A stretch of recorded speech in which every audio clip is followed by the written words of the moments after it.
गावातील 9 वर्षीय चिमुकलीवर 24 वर्षीय नराधमाने बलात्कार करून जीवे मारण्याचा प्रयत्न केला असल्याची धक्कादायक घटना पुढे आली असून पोलिसांनी तात्काळ कारवाई करत आरोपीला अटक केली आहे।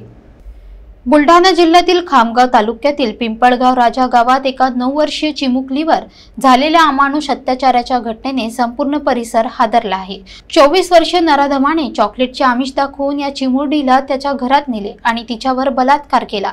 इतकेच नव्हे तर या क्रूर कृत्यानंतर तिला जीवे मारण्याचाही प्रयत्न केला। ही चिमुरडी घराबाहेर खेळत असताना ही भयंकर घटना घडली। घटनेची माहिती मिळताच स्थानिकांनी तात्काळ पोलिसांना कळवले। पिंपळगाव राजा पोलिसांनी तत्परतेने कारवाई करत 24 तासांच्या आत आरोपीला अटक केली। पोलिसांनी गुन्हा दाखल करून तपास सुरू केला असून आरोपी विरुद्ध कठोर कायदेशीर कारवाईचे आश्वासन दिले आहे। सध्या पीडित मुलगी रुग्णालयात उपचार घेत असून तिची प्रकृती स्थिर आहे। या घटनेमुळे गावात संतापाची लाट पसरली आहे। स्थानिकांनी मुलीच्या सुरक्षिततेवर प्रश्नचिन्ह उपस्थित करत पोलीस आणि प्रशासनाकडून कठोर उपाययोजनांची मागणी केली आहे। गावकऱ्यांनी मुलींच्या संरक्षणासाठी जागरूकता आणि कडक कायद्यांची अंमलबजावणी आवश्यक असल्याचे मत व्यक्त केले।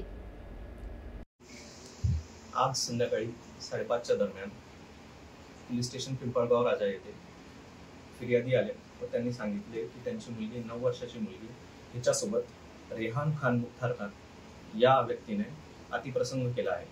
अशी माहिती मिळताच पोलीस स्टेशन पिंपळगाव राजा येथे आम्ही तात्काळ गुन्हा दाखल केला। गुन्हा दाखल करून दोन टीम त्याच्यामध्ये बनवण्यात आले।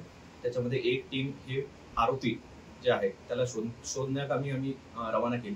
तसेच दुसरी टीम घेऊन पोलीस स्टेशन च्या हद्दीमध्ये जी पीडित आहे तिची मेडिकल टेस्ट व इतर कारवाई करण्यासाठी आम्ही रवाना केली। या कारवाई अंतर्गत आम्ही सर्व कॉल डिटेल्स चेक केले। तसेच सीसीटीव्ही फुटेजेस असतील किंवा इतर आमचे जे काही सोर्सेस आहेत त्यांच्याकडनं माहिती मिळताच तात्काळ आम्ही अराउंड 8च्या दरम्यान आम्ही आरोपीला अटक केलेली आहे, त्याच्या ताब्यात घेतलेलं आहे। तसेच इतर जी काही कारवाई आहे, लिगल प्रोसिजर्स आहेत, मेडिकल टेस्ट आहेत, एक्झामिनेशन आहे, तेही कारवाई त्याची चालू केलेली आहे। तसेच बुलढाणा शहरातून आम्ही फॉरेन्सिक टीम बोलवून जे काही पुरावे आहेत, सायंटिफिक पुरावे आहेत ते गोळा करण्याची प्रक्रिया देखील आम्ही तात्काळ पूर्ण केलेली आहे आणि लवकरात लवकर या गुन्ह्यामध्ये आम्ही चार्जशीट दाखल करून जेणेकरून पीडितेला न्याय मिळेल याची आम्ही तजवीज ठेवली आहे। धन्यवाद।